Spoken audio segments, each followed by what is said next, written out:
Hello, ladies and gentlemen. This is your girl Mitzi, and this is Mitzi. Let's think about it. Today, we are thinking about the stress of a first responder. Let's be honest, the stress of anybody in the pub and working in public safety is real.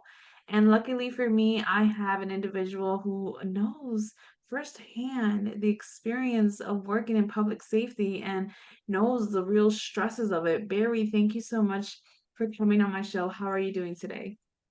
I'm doing great. My pleasure to be here, man. Awesome, awesome. And I guess the first question is, why do you think it's important for people to really think about the stress that people who work in public safety deal with? Why is that something that they should really take into consideration? Uh, Great question. It is, unfortunately, such an integral part of the job. I believe unless you have been, let's say, a combat veteran, you don't really know what war is. Unless you have been a first responder, you don't really understand the depth of emotion that go along with it. Many people, for example, probably have a concept, oh, there's a good side of town and a bad side of town, and never the twain shall meet. And you see bad things all over. You see horrific things all over. And the state of mental health of first responders uh, contributes significantly to, for example, law enforcement, increased suicide rates among police officers. For the other services, a significant burnout rate and turnover rate, and instances of everything that comes along with stress and post-traumatic stress disorder. Yeah, yeah, I absolutely agree. I think those are great points because people really need to see people who work as a first responder and in public safety, like officers, and they just need to see them differently because they experience traumatic events, very traumatic events that are unbelievable when you come across. And I think this is a great topic that I am so glad that you were able to share with me. But I guess my next point is, why did you write your book, 911 management? And why are you willing to share this information with the world? Well, I think there's probably any number of reasons, but again, I have been in public safety since 1970, which is Wow. a 53-year tour. And although I am no longer running calls, I am doing consulting, and I get to sit and talk to people who are still active, like every day, and I realize the pressures are there. So my book is really targeted on, well, I guess general management. There are the topics in that book that no matter what type of business you supervise or manage, I think are important to know. But it's really a firsthand look at the real world. I've seen so many texts out there that you know, deal with the theory of management, and there's nothing wrong with them. Trust me, I'm not saying that. It's good to have that background of, hey, okay, at this level, here's where things are. But I wanted to approach it for somebody who's been there, done that, seen the changes, and directly faced the challenges, because all of those answers are not necessarily in the texts. Mm, okay. I see. I see what you're saying. And I think that's a good way for people to really understand what they might be getting themselves into. I guess leading to my next question is, what would be some good advice that you can leave someone off with that is possibly going into the dispatching in 911 or first responder, firefighters, public safety, what would you say to somebody who's thinking of going into a career like that? Oh, it's certainly worth it. And I think that the benefits outweigh the risk, but go in with a realistic expectation. when people call 911, it's not because they're having a good day. They are not inviting you to a party, giving you a movie review, anything that is uplifting or happy. It's a problem. Sometimes it's a deadly problem. And one of the things you have to learn early on, and there are a lot of us who are type A plus plus plus plus plus personalities who are control freaks, who want everything to be a certain way, who want to imagine that they are going to fix every problem out there, and want to be the one to face that challenge. And you can't. You know, remember that you are human. So many people I have seen suffer because they second guess themselves horrifically. What if I'd have done that? What if that happened? And the bottom line is, I guess if you want to go back to the physician's oath, first do no harm. You didn't start the problem, and most of what you're going to do, hopefully, is going to help the problem. So just focus on it that way. So many people take these horrific calls onto themselves as if it's a part of their life. And while it's great to have some emotional engagement, because back when I started, you were told to have absolutely no emotional engagement, and that's not right. But remember that you're there to help, and anything that you do is likely going to help. Wow. I mean, that's kind of sad how in the beginning they told you to not basically put yourself in that situation. And but I think you kind of need empathy to do that type of job, to Mm. just have that type of compassion. Wouldn't you say so? I mean, wouldn't that be a better Oh way yeah, to help people? and you have to remember that what I'm talking about is over a half century old now.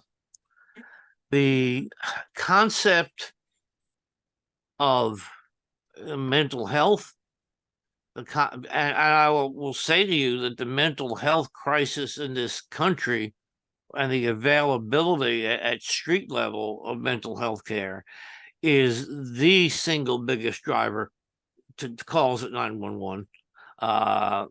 But secondarily, back in the day, it was you just get the information, get on to the next call. Uh, Mhm. Now there are more questions being asked. There is a longer and often more personal interface between the call taker at 911 and the caller, to the point that just recently a state, and there have been others, recognized that 911 personnel uh, were entitled to mental health benefits, stress benefits based upon the rigors of the job. And several years ago, the University of Northern Illinois did a study that showed that 911 telecommunicators were subject to the same stressors as first responders actually on the scene. So Wow. that awareness was not there in the 1970s, and for the field responders either. I mean, the concept of formalized debriefing, the concept of stress management, um, you know, the con, the concept that wait a minute, if a call affected you, you were too soft to be in this business because that's what you're getting paid for. Hey, what do you went to a car accident? Well, you're an EMT. What did you expect you're going to be doing with your time? So that's changed, thankfully, over the years. But there's more of a recognition now that wow, there are some significant stressors that go with every position in public safety. Yeah, I can see that. And when you were describing stress management, I mean, what was the best way for you to handle your stress going through everything that you were going through while you were working? Oh, yeah, and again, I think it's a critical point, and as you well know, it affects different people differently, and however you react is right, is the right way to do it. And sometimes I suspect I didn't manage it, excuse me, as best as I could have.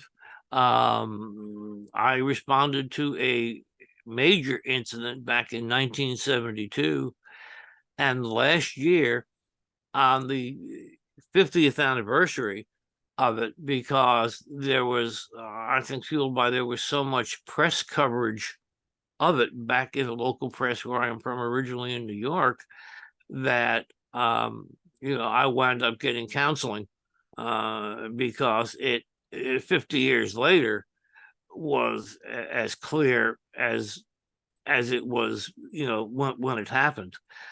So I would say to people, engage in other activities. If you can, step away when after there's a call that distresses you, and just take 5, 10, 15 minutes to clear your mind. But I will also say, and this is something that the public needs to understand, is that number one, in a 911 center, you may not know the outcome of the call because you are on to another call, and that's being handled by somebody in the field, and you don't, unless you purposely go back and look for it later in the day, you may have no idea what's gone on with that. And secondary, same as a part of that, with the call volume that 911 centers are experiencing now, and the short-handed staff. In the latest figures, 82% of 911 centers in the US are short-staffed. You are on to your next call. If you've got a bad call, it's just not, well, wait a minute, I'm going to go outside and go home and play with the dog and do the things that, de-stress me. You put that phone down, so to speak, and it starts ringing again, and somebody else has got a problem that may even be a worse problem than you just dealt with.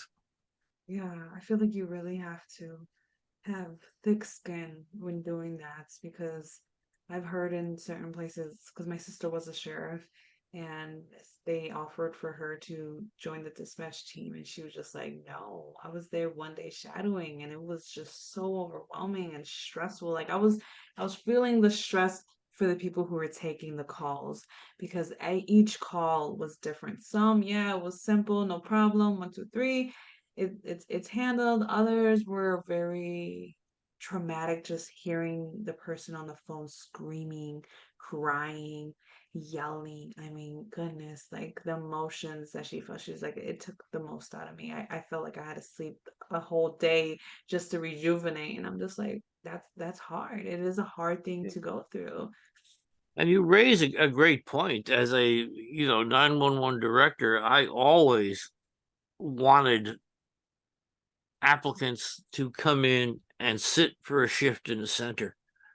Rather, they find out then that they're not suited for the position than after 3 months worth of training that could have been spent on someone else. But I have literally had applicants sit there for a couple of hours and just put down the headset and say, sorry, this is not for me. I didn't realize we were going to take this kind of call. And all the power to them. If you know now you're not suited, that's great. Not everybody is, and there's no shame in walking away for something that is going to make you that uncomfortable. Yes, exactly. And I think when you have that ability to acknowledge that's not for you versus forcing yourself in that situation, you might make a situation worse. You might not get the help that may be needed for that person on time just because you weren't able to respond. Your flight, fight, and a freeze response happened, and you ended up just freezing. So it happens. So it's good to know yourself before you actually take those type of positions. Most definitely, I agree on that. Yeah. And I think I'm really curious, is there a memory that really sticks with you and lives rent free in your mind that you had to experience while you were on the job, if you don't mind sharing with myself and my No, audience? and I think that's the one question that a lot of time first responders dread is when somebody says, "Tell us your best call, your worst call." But I've got any number of them. I mean, when I was back as a 911 dispatcher, I know I was the last person who talked to a woman before she died in the fire. I mean, that's one of the calls, but my absolute worst experience as a first responder was the call I was telling you about. I was 20 years old at the time, and a bus from the high school that I attended uh, got hit broadside by a freight train. And the bus was fully loaded. Uh, it killed 5 people, injured 40 some odd more. And when I say injured, um, I mean collectively the worst group of significant injuries I have ever seen in my entire career. Uh, Bottom line, I was out of high school at that point, less than 2 months. If I didn't know the kids on the bus directly, I knew their older sisters and older brothers. I mean, these kids were, just 2 years behind me in school. Um, One of the children, I call them children. I was a pallbearer for because I played sports with a couple of them who had got killed and knew their families, etc. So, yeah, I mean, without a doubt, and trust me, I've seen some significant other events, but that one has always and will always stick with me. And again, back then, there were no terms for what we experienced and no terms even for how we handled it. As I look back with the level of training and resources we had, we did a remarkable job in that we had, you know, roughly 50 victims cleared from the scene in 45 minutes and off to the hospital. Mhm. Um, and so, you look at that, but, you know, nothing has ever struck me so hard. And at this point, I doubt that it will, and I hope that it wouldn't. But I tell people alternately one of the worst days of my life, but also one of the best days of my life, in that when you are 20 years old, you are bulletproof. Yeah. You don't think about consequences. You don't think about anything past what's happening now and maybe 10 minutes in the future. And boy, that single incident it changed my life. I had dropped out of college, wasted a full scholarship, um, was kind of bumming around, working at gas stations, post office here and there. Uh, by that July, it happened in March. By July, I had gotten involved in the communication side of the sheriff's department.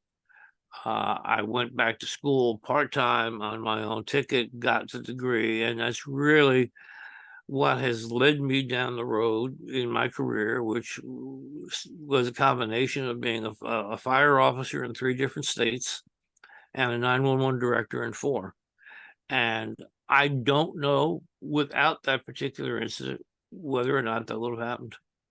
I really don't. Well, to be honest, I'm so grateful for the fact that you were able to be so sincere with your experience, that how you were honest and like, yes, this has really stuck with me and it was for the better as well as for the worse. And you were just straight honest with it, because sometimes those traumatic events that still live with you till this day, that may have happened years ago, they do really, I mean, they can really impact the directory of your life.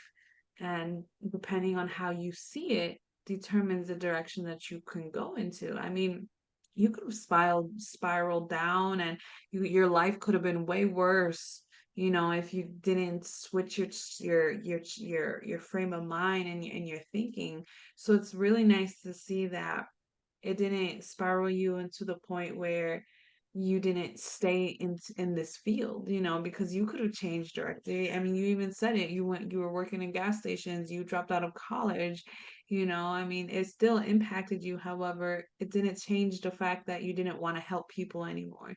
You know what I mean? You still seen that people were worth helping and worth saving and worth assisting in some way, shape, or form. Because to move to different states, usually people would be like, I'm done. I'm just absolutely done with it. That was a chapter that I'm closing and I'm over with it. But you decided to keep going and keep moving forward, and now you're doing consulting, you've written this book. I mean, that is truly an amazing testimony to have, and to just to be able to share with people. And I thank you for coming on my show and sharing with, excuse me, with everyone who may be listening, because I think this is a topic that really needs to be needed and to be heard. Because I had another guest on my show talk about how community and public safety is needed, because sometimes you don't have that outlet to speak to somebody about something so personal at work, that like your wives or your husbands, or you know, your children, or just your cousin, your friends sometimes who don't work in this type of environment. They're not going to understand why you acted and moved and did what you did in this field. And I think it's important to have this community, and the fact that you have yourself as an outlet is very, very needed nowadays. Because nowadays, people who work in public safety, they get a bad rap. You know, they have this bad stigma over them, and it's sad that they were looked at as a hero to now looked at as bad as somebody who picks garbage with a dump truck. You know what I mean? And it's not fair, because it's just some human being just happened to work and that's their field. You can find bad in any field. You know, it's the person. But what is your opinions on that before you officially wrap up the show? I think you make a real good point, and I am not naive enough to think that there are people in public safety who should not be in public safety. Let me start off with that. It's a Mhm. walk of life, and in any walk of life, you're going to find your sinners and your saints.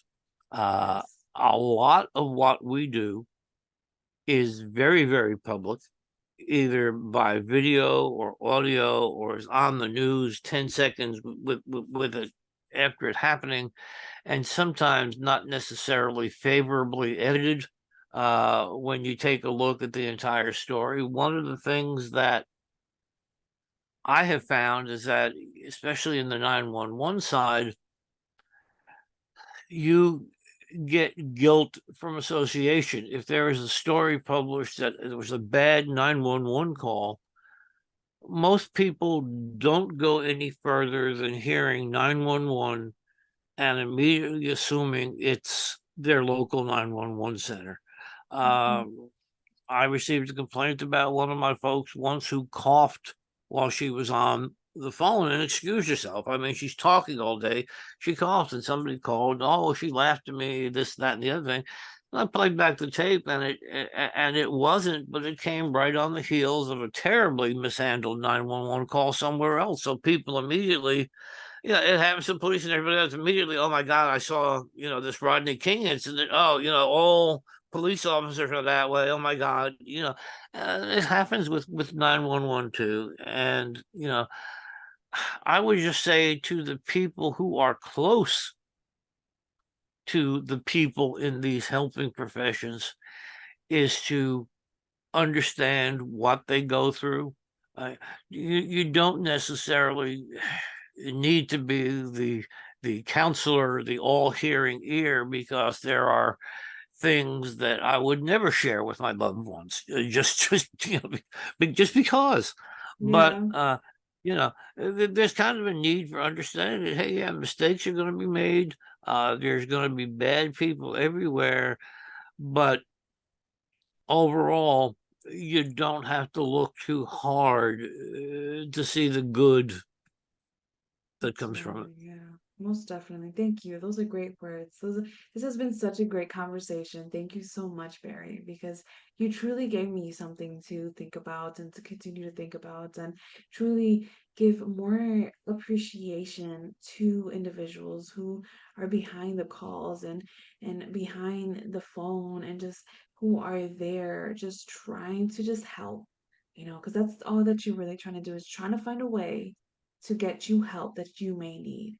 And once people realize that it's that simple, there's no vindictive motive, then people will be able to seek help that they actually need because we all are going to be needing help one way or another in our lives for us personally or for someone that we loved, or sometimes it's not even somebody that we know, it's a complete stranger that we come across, and then it's like, I hope that they get help. Then you can be that person that helps that can be that middleman, and I appreciate that you just coming in and just sharing your honest opinions and sharing us this details because we need to really think about first responders and the people who behind the calls most definitely differently. And if anybody in my audience that is looking to want to know more, or maybe you are a first responder yourself, or somebody who works behind the phone and dispatching, reach out to Barry or check out his book.